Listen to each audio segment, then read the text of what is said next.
Morning, good evening, Radhe Radhe. आपके हमारे YouTube channel लक्ष्य क्लास स्वयं के बरुआ सागर में एक बार फिर से स्वागत है। दोस्तों, आज हम आपके सामने फिर से लेकर के आए कुछ मोस्ट इम्पोर्टेंट टॉपिक के क्वेश्चन है जो आपकी यूपी बोर्ड एग्जाम 2026 में जो आपके पेपर में देखने के लिए आपको मिलेंगे। दोस्तों, आज हम लगाएंगे क्वेश्चन किस तरीके से लगना है, बहुत ही सिंपल तरीका हम आपको बताएंगे। दोस्तों, वीडियो शुरू करने से पहले यदि आप हमारे YouTube चैनल पर पहली बार वीडियो देख रहे हैं तो आप हमारे YouTube चैनल को सब्सक्राइब करिए, बेल आइकन घंटी दबा दीजिए, जिससे कि जब भी मैं आपके लिए वीडियो लाऊं तो आपके पास सबसे पहले नोटिफिकेशन पहुंचे और आपकी कोई वीडियो मिस ना होने पाए और आप अपनी पढ़ाई को और अच्छे से बेहतर बना सकते हैं। दोस्तों, ज्यादा समय वेस्ट ना करते हम चलते हैं अपने क्वेश्चन की ओर। क्वेश्चन आपका क्या है? तो इसमें हमारा पहला क्वेश्चन है ये वाला। इसका पहला क्वेश्चन है, एक संख्या तथा उसके रेसिप्रोकल यानी कि व्युत्क्रम का योगफल 6 सही 1/6 है तो वो संख्या ज्ञात करें। जब भी ऐसा सवाल आ जाए कि आपके 2 अंक का क्वेश्चन आएगा आपके पेपर में इस तरीके से, तो आपको ज्यादा कुछ नहीं करना है, आपको पहले मान लेना है। माना संख्या बराबर x, संख्या बराबर x। अब संख्या का व्युत्क्रम, संख्या का व्युत्क्रम, संख्या का व्युत्क्रम आपको पता होना चाहिए। किसी भी संख्या का व्युत्क्रम करते हैं उस संख्या को 1 के बटे में लिखा जाता है, तो हम इसको लिखेंगे 1/x। ये कहलाता है संख्या का व्युत्क्रम। क्या कहलाता है? संख्या का व्युत्क्रम। संख्या और संख्या के व्युत्क्रम का योगफल कितना है? 6 सही 1/6। अब आप प्रश्नानुसार चलो।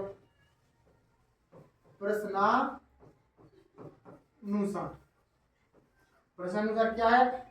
संख्या x और संख्या का व्युत्क्रम 1/x। संख्या और संख्या का व्युत्क्रम कितना है? 6 सही 1/6। संख्या और संख्या का व्युत्क्रम कितना है? 6 सही 1/6। इसके नीचे आप 1 मान लीजिए, इसका आप क्या लीजिए? लासा। तो कितना आ जाएगा? x। 1 का भाग x में देंगे तो जाएगा x बार, x का गुणा x में करेंगे तो आएगा आपका x स्क्वायर। x से x कट गया 1 बार, 1 का गुणा करेंगे तो 1। इनको सॉल्व करो। 6 6 36, 36 और 1 37 बटे में 6। इसका गुणा आप इधर कर दीजिए, इसका गुणा आप इधर कर दीजिए। 6 का गुणा करेंगे तो आपका हो जाएगा 6x स्क्वायर, 6 एकम 6 और कितना हो जाएगा? 37x। इसका गुणा इधर करेंगे। 37x को आप इस साइड लाइए तो कितना हो जाएगा आपका? इधर से देखो, 6x स्क्वायर प्लस के 37x प्लस के नहीं सॉरी प्लस के हैं, इस साइड आएंगे तो काय को जाएंगे आपके? माइनस के। काय को जाएंगे आपके? माइनस के 37x और प्लस के 6 तो आपके हैं बराबर में 0। अब आपको एक कंडीशन पता ना चल रही होगी कि पहले 37 क्यों लिखे और 6 बाद में क्यों? क्योंकि हमें द्विघात समीकरण बनाना है तो पहले 2 घात वाला पद, फिर 1 घात वाला पद, फिर अचर पद लिखेंगे। द्विघात समीकरण इसको सॉल्व करेंगे तो 6 6 36 यानी 6 का गुणा हम 6 में करेंगे तो कितना आता है? 36। 36 के ऐसे गुणनखंड तोड़ो कि आपको कितनी बन जाए? 37 बन जाए। कितने? माइनस के 37। तो आप ऐसा कर लो ना, 36 एकम 36 और माइनस के 36 लेने पड़े और माइनस का 1 तो माइनस के कितने हो जाएंगे? 37 और माइनस का 36 माइनस के 1 तो माइनस के प्लस के 36। तो 6x स्क्वायर माइनस के 36x माइनस के 1x प्लस के 6 बराबर में 0। दो की आपका बना दीजिए 0। इधर से 6 है, इधर 36 है। ऐसा पहाड़ा ढूंढो उससे 6 भी कट जाए और 36 भी कट जाए, यानी कि 6 कॉमन ले लो। इधर x स्क्वायर, इधर 1x कॉमन ले लो। इधर क्या बचा? x माइनस 6 से 36। इधर क्या बचा? माइनस का 1 तो x माइनस 6 बराबर में 0। x माइनस 6 दूसरे पुस्तक में 6x माइनस के 1 बराबर में 0। इसको हम 0 के बराबर मानेंगे तो x माइनस 6 बराबर 0, 6x माइनस 1 बराबर 0। 1 को पक्षांतर कर दो, 6 को पक्षांतर कर दो तो x बराबर 6 और 1 को पक्षांतर करेंगे तो 6x बराबर में 1। x बराबर कितना आ गया? 1/6। अब देखो, इसमें दोनों संख्याएं आपकी प्लस प्लस की आ रही हैं। यानी एक जावी प्लस की आ रही है और जी प्लस की। तो आप किसी एक को ले सकते हैं, चाहे आप इसको ले लो चाहे आप इसको ले लो, बात बराबर है। तो आपकी संख्या कितनी मानी थी आपने? x। कितनी मानी थी आपने? x। तो संख्या मानी थी आपने x, तो संख्या बराबर यदि x, तो x की वैल्यू कितनी आ गई आपकी 6। ये आपका क्या रहेगा? आंसर। तो इस तरीके से आपको ये क्वेश्चन लगाना है। हमेशा जब भी ये क्वेश्चन आएगा इस टाइप से तो द्विघात समीकरण जरूर बनेगा। आपको द्विघात समीकरण बना और आपको द्विघात समीकरण आपने सॉल्व किया, आपका आंसर तुरंत आ जाएगा। तो इस तरीके से आपने सवाल पहला लगा लिया है, बहुत ही सिंपल सवाल है। अब देखते हैं दूसरे नंबर का क्वेश्चन। बिंदु -3, -4 की मूल बिंदु से दूरी बताइए। आपको सबसे पहले तो दो बिंदुओं के बीच की दूरी का फॉर्मूला पता होना चाहिए, और दूसरी बात एक मूल बिंदु, एक बिंदु या 3, -3, -4, और एक आपका है मूल बिंदु। तो आपको पता होना चाहिए मूल बिंदु के निर्देशांक, मूल बिंदु के निर्देशांक। मूल बिंदु के निर्देशांक होते हैं आपके 0, 0। मूल बिंदु के निर्देशांक होते हैं 0, 0, और एक दूसरा बिंदु तो आपके पास है, कितना है? दूसरा बिंदु क्या है आपका? -3, -4। अब आपको पता होना चाहिए कि ये आपका मूल बिंदु है, और यहाँ पर आपका एक बिंदु जो है तो -3, -4 ये कहलाएगा, और 0, 0 आपका ये कहलाएगा। इसको आप मानेंगे x1, y1, इसको मानेंगे आप क्या? x2 और y2। इसके आपको बीच की दूरी का फॉर्मूला आपको लगाना है। इधर पर आप लिखेंगे दो बिंदुओं की बीच की दूरी, दो बिंदुओं की बीच की दूरी d बराबर रूट के अंदर x2 - x1 का whole square plus y2 - y1 का होल स्क्वायर। x2 - x1 का होल स्क्वायर, y2 - y1 का होल स्क्वायर। अब इसमें अपन क्या करेंगे? रूट के अंदर x2 की वैल्यू कितनी है? 0। x1 की वैल्यू कितनी है? -3 है, तो माइनस ये फॉर्मूला का -3 से +3 है, इसका वर्ग। y2 की वैल्यू कितनी है? 0, और y1 की वैल्यू कितनी? -4 से +4। इसको थोड़ा सही से लिख लीजिए,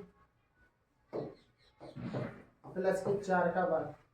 अब आप यहाँ पर देख सकते हो d बराबर रूट के अंदर 0 में 3 जोड़ देंगे कितना आएगा? 3। 3 का वर्ग करेंगे तो कितना आएगा आपका? 9, प्लस 4 का वर्ग करेंगे 16। 16 9 कितने होगा? 25। 25 का वर्गमूल क्या होता है? 5। कितना होता है? 5। तो आपका डी का मान कितना आ जाएगा? 5। तो ऑप्शन नंबर सी पर आपका 5 है।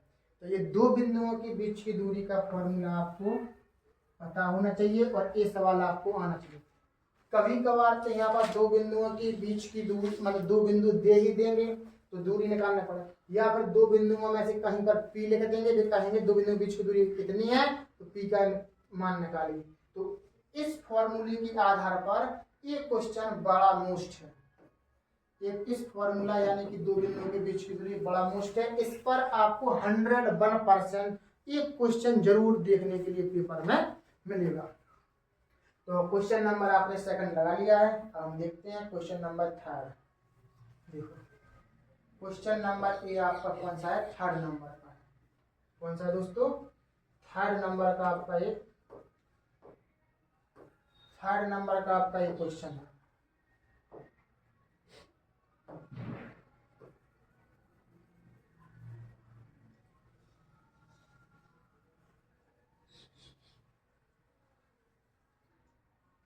एक आपके त्रिभुज से संबंधित सवाल है, और आपको एक ही सवाल आना है। एक सवाल त्रिभुज से आना है और एक सवाल आना है वृत्त से। दो सवाल आपको सीखना है अच्छी तरीके से। क्या कह रहे हैं? दिए गए चित्र में त्रिभुज एबीसी के आधार बीसी के समांतर एक त्रिभुज एबीसी है। एबीसी में बीसी अपना जो आधार है, आधार बीसी के समांतर रेखाखंड डीसी खींचा गया है। डीसी अपना खींचा गया है, ठीक है भैया। समांतर है ये दोनों रेखा, समांतर है तो यदि DB बराबर 7.2, DB बराबर 7.2, ये आपकी 7.2 है। DB बराबर AE बराबर 1/8 सेंटीमीटर। EC बराबर 5.4, EC बराबर 5.4 सेंटीमीटर। AD का मान ज्ञात करो, अब हमको इसका मान ज्ञात करना है। आप ध्यान समझो, ये फॉर्मूला आपको ध्यान रखना चाहिए। AD, DB, AE, EC, इस तरीके से अपने मान दे रहा हूँ। ऐसे ही आपके पेपर में सेम टू सेम ऐसे ही आपको मिलेगा। कुछ नहीं करना है आपको। और इसमें क्या कह रहा है, त्रिभुज ABC में DE,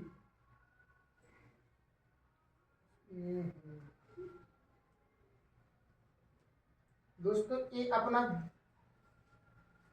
DE समान, मतलब क्वेश्चन इसी जे ही है, यानी क्वेश्चन यही है का मतलब है, या तो क्वेश्चन आपको ए आ सकता है या फिर आपका क्वेश्चन नंबर ए आ सकता है। क्वेश्चन यही है कि या में लिखा है, क्या लिखा है, या में, तो कोई दिक्कत नहीं है। आपका क्वेश्चन या तो वो चित्र बना करके दे सकते हैं, वो चित्र ना बनाए तो आपको ऐसा करना। अब कैसे करेंगे हम, क्या चित्र बनाएंगे, देख क्या रहा है, त्रिभुज ABC में, भैया पहले त्रिभुज ABC बना लो, ठीक है।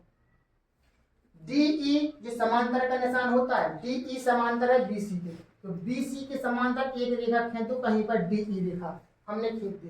तो AD का मान ज्ञात करो, क्या करें, AD का मान अपना ज्ञात करना है। AD का मान ज्ञात कीजिए, जबकि DB बराबर 7.2, AE बराबर 1.8 और EC बराबर 5.4। तो हमें यहाँ पर आनुपातिक प्रमेय, या पर हम उसको बोलते हैं समानुपातिक प्रमेय, तो हमें यहाँ पर क्या लगाना है, समानुपातिक प्रमेय के द्वारा। चलो ठीक है, यहाँ पर इसको ऐसा करो, हल करो। इसको क्या करेंगे हम, समानुपातिक प्रमेय द्वारा, समानुपातिक प्रमेय फॉर्मूला क्या होता है, देखो हम बताते हैं। समानुपातिक प्रमेय द्वारा, समानुपातिक प्रमेय द्वारा क्या करना है आपको, इस रेखा का अनुपात, यानी AD और DB, AD और DB, AD बटे में DB, AD बटे में DB बराबर रहेगा, AD बटे में DB बराबर रहेगा AE बटे में EC, AE बटे में EC। और जी कंडीशन कब होती है, जब किसी त्रिभुज की दो भुजाएं कैसी हो, समांतर हो। जैसे यहाँ पर अपने पास क्या लिखा था, DE समांतर है BC के, DE समांतर है BC के, तो जिन दो रेखाओं का जब काटते हैं जो DE रेखा, तो वहीं से इस भुजा का अनुपात इस भुजा के अनुपात के बराबर होता है। और इन 4 भाग हो गए, इन 4 भागों में से किसी 3 भागों का मान देंगे, हमें तीसरे मान चौथे मान का निकालना पड़ेगा। AD का मान निकालना है, AD का मान आपको निकालना है, और DB का मान आपको कितना है, 7.2 बराबर AE का मान कितना है, 1.8, कितना है, 1.8, और EC का मान कितना है, 5.4, ठीक है ना। अब आपको AD का मान निकालना है, इसका यहाँ पर गुणा कर दूंगा, कर देंगे तो क्या हो जाएगा आपका, AD बराबर 1.8 7.2 बटे में 5.4। अब इसको करो, कैसे करेंगे अपन लोग, एक पॉइंट से एक पॉइंट अपने हटा देंगे, 18 3 54, 3 बार, 3 का भाग इसमें, 3 दूनी 6, 3 चौके 12, कितनी आएगा, 2.4, कितना आएगा आपका, 2.4,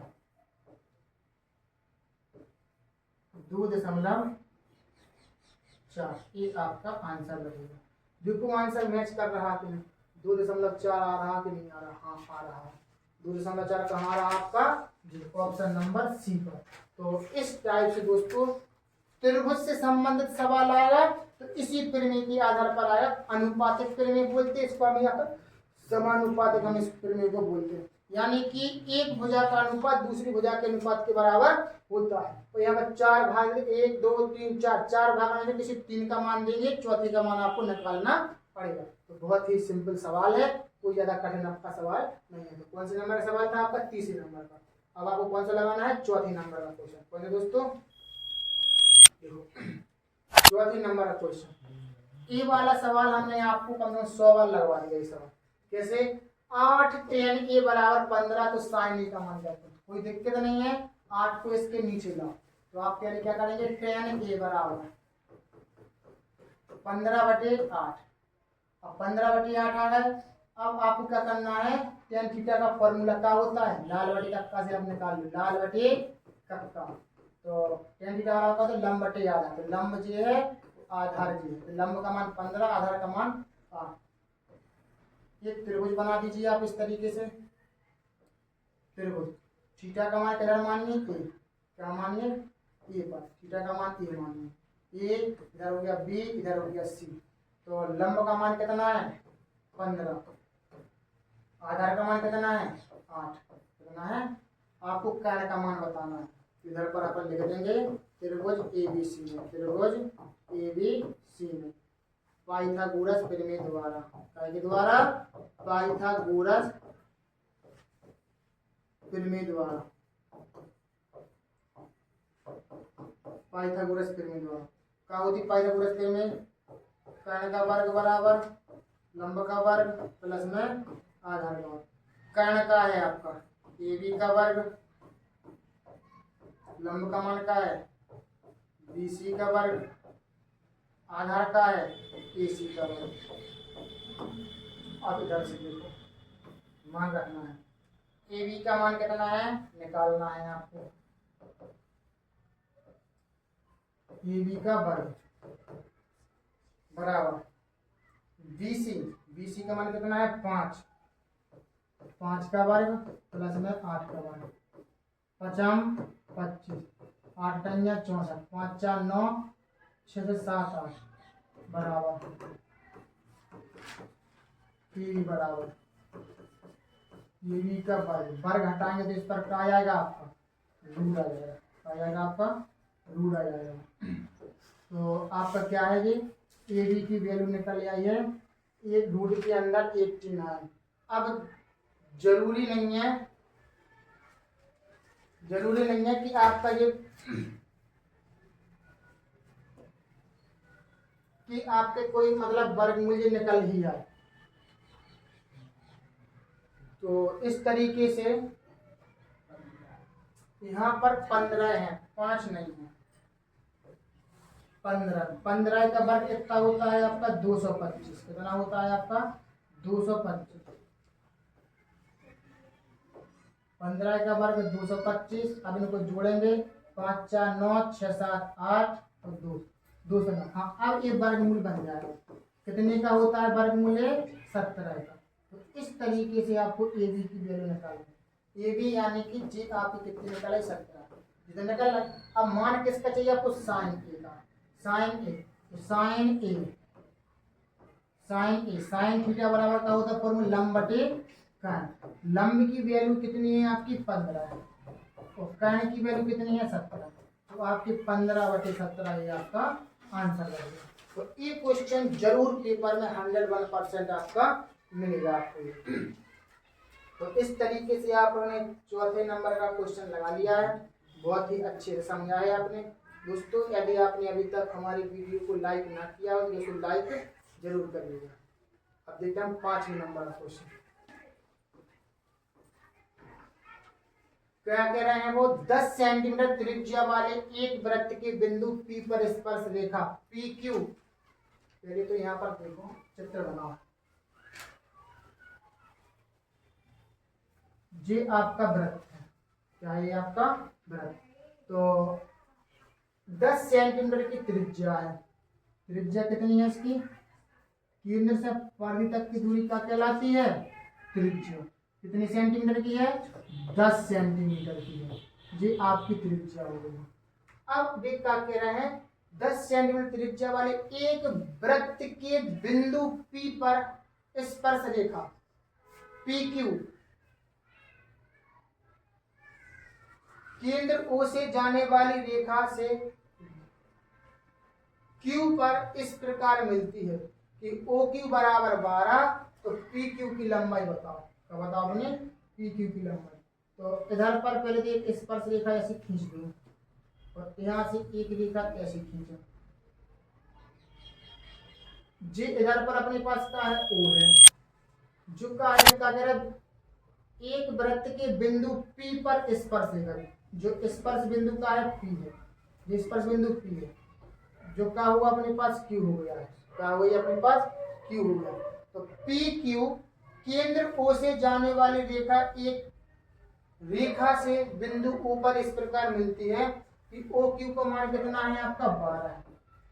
कितना है आपका 12 सेंटीमीटर। तो भैया PQ की लंबाई बताओ, कैसे बताएंगे अपन लोग। अब हमने आपको अभी बताया था पहले कि किसी त्रिज्या पर मतलब किसी स्पर्श रेखा पर यदि हम अगर कोई त्रिज्या डालते हैं तो डालते हैं त्रिज्या लंब होती है। तो लंब होती है तो इधर कितने अंश का कोण बनाता है, 90 डिग्री का। कितने अंश का, 90 डिग्री का। अब आपको पता होना चाहिए अगर 90 डिग्री का जो कोण बना तो 90 डिग्री के सामने कोण भुजा क्या कहलाती है, कर्ण। क्या कहलाती है, कर्ण। जी का कहलाएगी आधार, जी का कहलाएगी लंब। तो भैया हम पाइथागोरस प्रमेय लगा सकते हैं, इसमें क्या लगा सकते हैं, पाइथागोरस प्रमेय। तो त्रिभुज OPQ क्या है, त्रिभुज OPQ में क्या लगाएंगे अपन लोग, पाइथागोरस प्रमेय। पाइथागोरस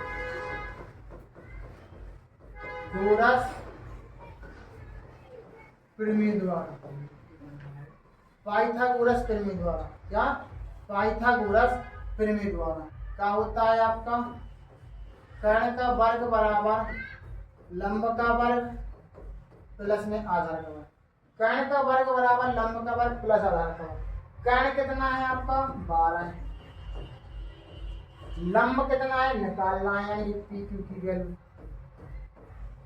आधार कितना है 10 है।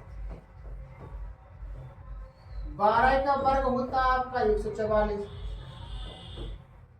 PQ का वर्ग प्लस में 10 का वर्ग होता है 100।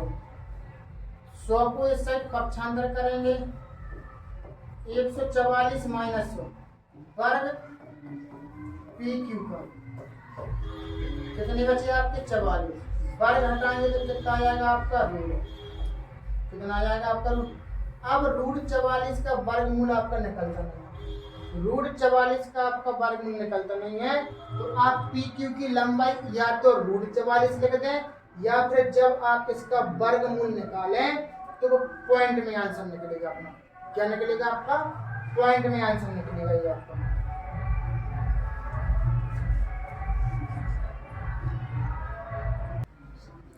तो दोस्तों इस तरीके से हमने PQ का मान निकाला। आप चाहे तो इतनी छोड़ दें, नहीं तो आप और भी इसको कर सकते हैं। कैसा कि इसमें आप बहुत सारे तरीका है। ये 44 को आप लिख सकते क्या, 4 गुणे 11 यानी कि PQ। 4 का वर्गमूल कितने होता है 2, तो 2 रूट 11 के रूप में भी आप आंसर निकाल सकते हैं, ठीक है ना, ऐसा निकाल सकते हैं। या फिर 11 का वर्गमूल निकालें, वर्गमूल निकालने के बाद 2 का गुणा कर सकते हैं, ऐसा भी आंसर 1 पॉइंट में आप निकाल सकते हैं। तो कई तरीका है, लेकिन आप रूट 44 तक ही छोड़ दें। आपका 5 सवाल आपने लगा लिए। अब देखो 6वें नंबर क्वेश्चन, बहुत सरल क्वेश्चन है आपका 6वें नंबर। 4 सेंटीमीटर त्रिज्या वाले वृत्त के त्रिज्यखंड का कोण 60 डिग्री है, तो उसका क्षेत्रफल ज्ञात करो। यानी त्रिज्यखंड का हमने क्षेत्रफल आपको बता, त्रिज्या कितनी है 4 सेंटीमीटर, थीटा का मान कितना है 60 डिग्री, कितना है 60 डिग्री। तो त्रिज्यखंड का क्षेत्रफल, त्रिज्यखंड का क्षेत्रफल क्या होता है, पाई आर स्क्वायर थीटा बटे में 360, पाई आर स्क्वायर थीटा बटे में 360। अब देखो एक चीज ध्यान रखना, हमें पाई का मान रखना है कि नहीं रखना है वो हम हमारे ऊपर डिपेंड रहता है। तो हम पाई का मान रख रहे हैं। आर का मान क्या है आपका 4 है, आर गुणे आर लिखना पड़ेगा क्योंकि आर स्क्वायर है। थीटा का मान कितने 7। अब देखो बटे में 360 काटेंगे 0 0 6 6 36। अब और काटो 2 तिया 6, 2 दूने 4 और कट रहा है नहीं कट रहा है। तो आप ऐसा कर सकते हैं इसको, इस 7 से तो ऊपर की संख्या कुछ कट नहीं रही है, तो यहीं से पता चलता है कि पाई का मान रखना है कि नहीं। तो 7 से कुछ संख्या कट नहीं रही तो हम ऐसा करेंगे पाई का मान पाई ही रखेंगे। क्या रखेंगे, पाई का मान पाई। तो कितना हो गया 4 दूनी 8 बटे में बचे 3, इधर आएगा 5, 8 पाई बटे में 3 आपके त्रिज्य खंड का क्षेत्रफल है, 8 पाई बटे में 3, और नहीं तो 22/7 रखकर सॉल्व करिए तो पॉइंट में आंसर निकलेगा आपका, ठीक है ना। कैसा, बस त्रिज्य खंड का क्षेत्रफल का फॉर्मूला आपको पता होना चाहिए, पाई आर स्क्वायर थीटा बटे में 360। क्या दोस्तों, पाई आर स्क्वायर थीटा बटे में 360। इस आधार पर ऑब्जेक्टिव टाइप क्वेश्चन आपको मिलने वाला है। अब देखते हैं 7वें नंबर का क्वेश्चन। 7वें नंबर का क्वेश्चन है आपका कि यदि cos थीटा बराबर 7/8 तो 1 plus sine theta 1 minus sine theta बटे में 1 plus cos theta 1 minus cos theta का आप मान ज्ञात करें। तो देखो कैसे करेंगे इसको अपन लोग। cos थीटा बराबर आपको कितना दे रहा है 7/8, तो cos थीटा का मान क्या होता है, लाल बटे कक्का से आपको पता होना चाहिए, लाल बटे कक्का, यानी cos थीटा बराबर क्या होता है आधार बटे लंब, क्या होता है आधार बटे लंब, क्या होता है आधार बटे लंब। आप यहाँ पर आपका बनाइए त्रिभुज, बनाइए क्या बनाइए त्रिभुज, त्रिभुज बना दीजिए। त्रिभुज इधर थीटा कोण मान लीजिए, ए बी सी अपन त्रिभुज मान लीजिए ए बी सी। आधार कितना है 7, लंब कितना है 8, कर्ण का मान आपको निकालना पड़ेगा, कर्ण का मान। तो त्रिभुज ए बी सी में, त्रिभुज ए बी सी में पाइथागोरस प्रमेय, पाइथागोरस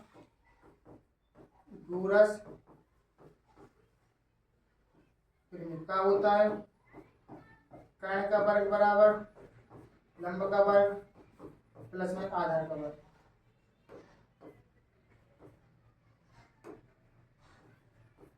कर्ण का वर्ग बराबर लंब का वर्ग प्लस में आधार का वर्ग। अब इसमें अपन को क्या करना है, मान रखना है।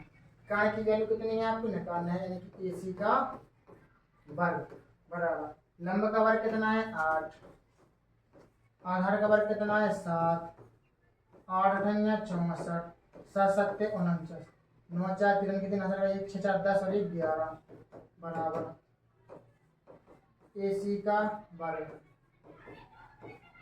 AC बराबर रूट के अंदर 113, कितना है आपके 113। अब कोई दिक्कत नहीं, अब बस आपको सॉल्व करना है इसको। मान किसका निकालना, 1 प्लस साइन थीटा बटे 1 प्लस साइन थीटा और 1 minus sine theta, 1 plus sine theta 1 minus sine theta बटे में 1 plus cos theta 1 minus cos theta, 1 plus cos theta 1 minus cos theta, ठीक है ना। अब हम इसको करेंगे सॉल्व, कैसे, देखो ऊपर a plus b a minus b का फॉर्मूला बनना, नीचे भी a plus b a minus का फॉर्मूला बनना है। तो हम क्या करेंगे, a का square minus sine square theta, a plus b a minus b, तो 1 का वर्ग 1 और a स्क्वायर माइनस के बी स्क्वायर। तो 1 माइनस साइन स्क्वायर थीटा बराबर क्या होता है कॉस स्क्वायर थीटा, और 1 माइनस कॉस स्क्वायर थीटा बराबर क्या होता है साइन स्क्वायर थीटा। आपका कैसे होता है, इस सरल समीकरण के अंतर्गत आता है। 1 का वर्ग करेंगे तो ये क्या आएगा, 1 माइनस साइन स्क्वायर थीटा बराबर cos square theta, 1 minus cos square theta बराबर क्या होता है साइन स्क्वायर थीटा। अब बस साइन और कॉस की आपको क्या रखना है, मान रखना है। तो इधर पर आपने क्या निकाला था, इसी का मान आ गया था रूट के अंदर 113। अब साइन थीटा बराबर क्या होता है लंब बटे कर्ण, साइन थीटा बराबर क्या होता है लंब बटे कर्ण, और कॉस थीटा बराबर क्या होता है,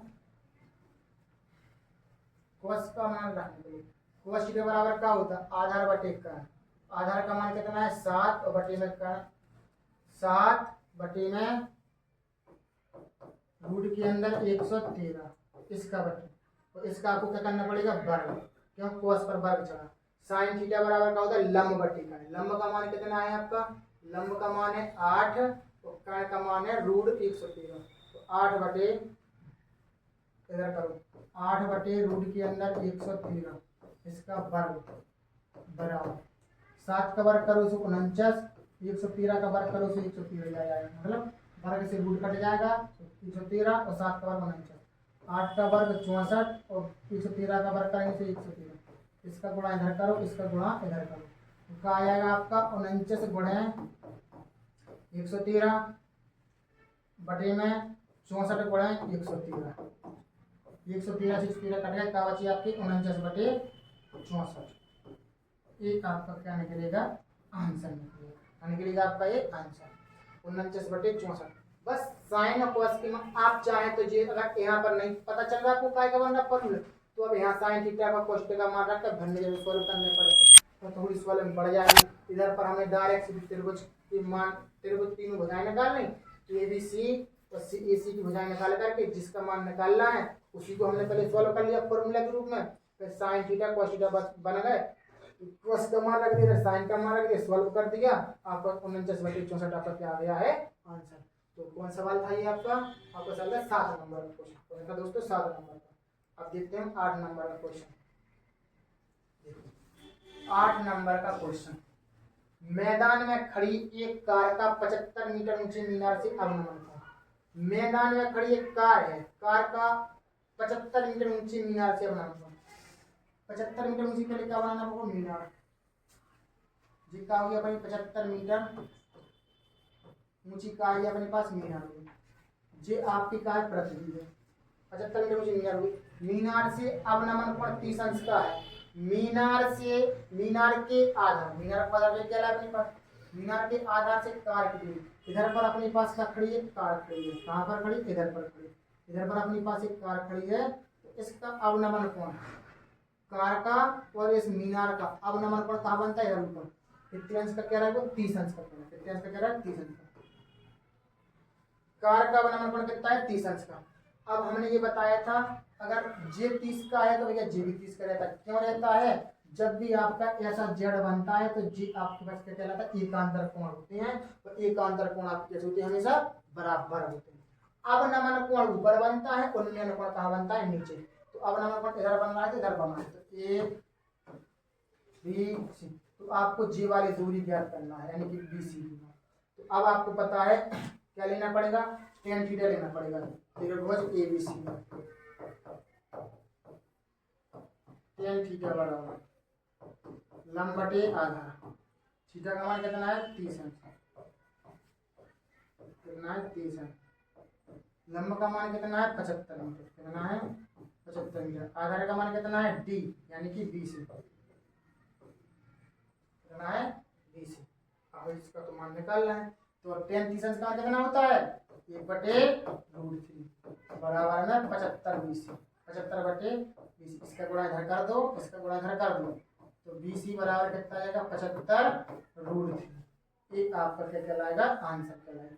ये 75√3 मीटर की दूरी पर मीनार से कार खड़ी है, जे वाली दूरी क्या निकाला गया आपकी 75√3। तो इस तरीके से आपको जो हमने आपको सवाल लगवाए हैं ये सारे सवाल आपके मोस्ट इम्पोर्टेंट क्वेश्चन है, मोस्ट इम्पोर्टेंट क्वेश्चन जो आपके पेपर में आपको देखने के लिए कहीं ना कहीं आपको मिलने वाले। अब हम इसको देखेंगे 9 नंबर के क्वेश्चन को किस तरीके से लगाएंगे। देखिए 7, 13, 20, 17, 3x का समांतर माध्य 18 है तो x की वैल्यू ज्ञात करो तथा 3x का समांतर माध्य, तो भैया अपनों का मान निकालना है, x का मान निकालना है, तो आपको हमने बताया था समांतर माध्य बराबर क्या होता है, समांतर माध्य बराबर क्या होता है फॉर्मूला, कुल पदों का योग, कुल पदों का योग बटे में कुल पदों की संख्या,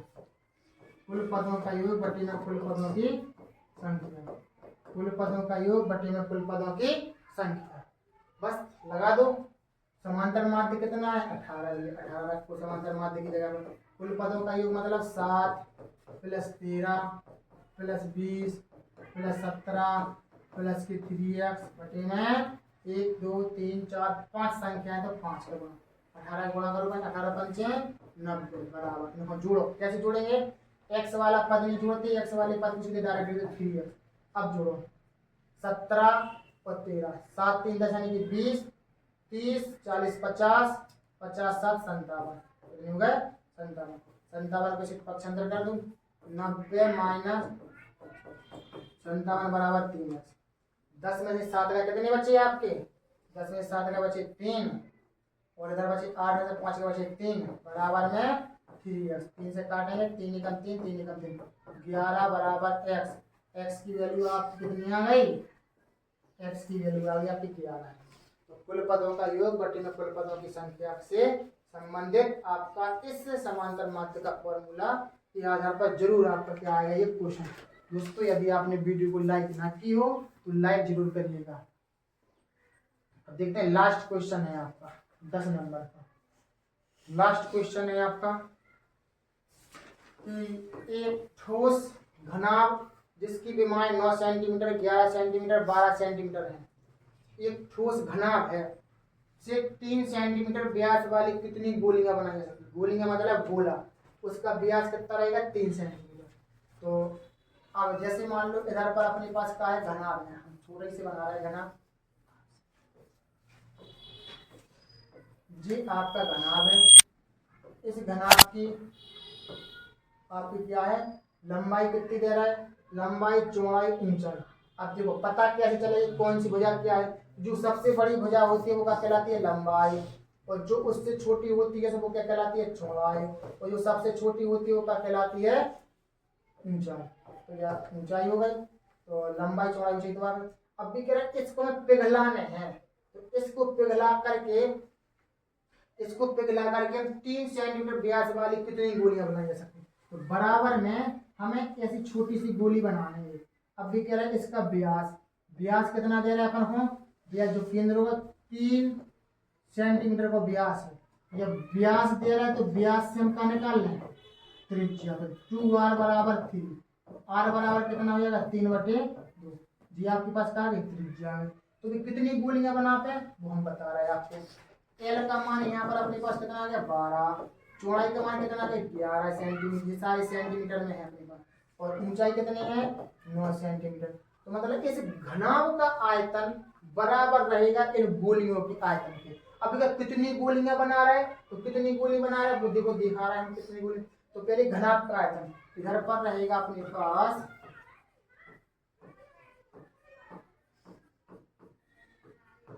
घनाभ का आयतन बराबर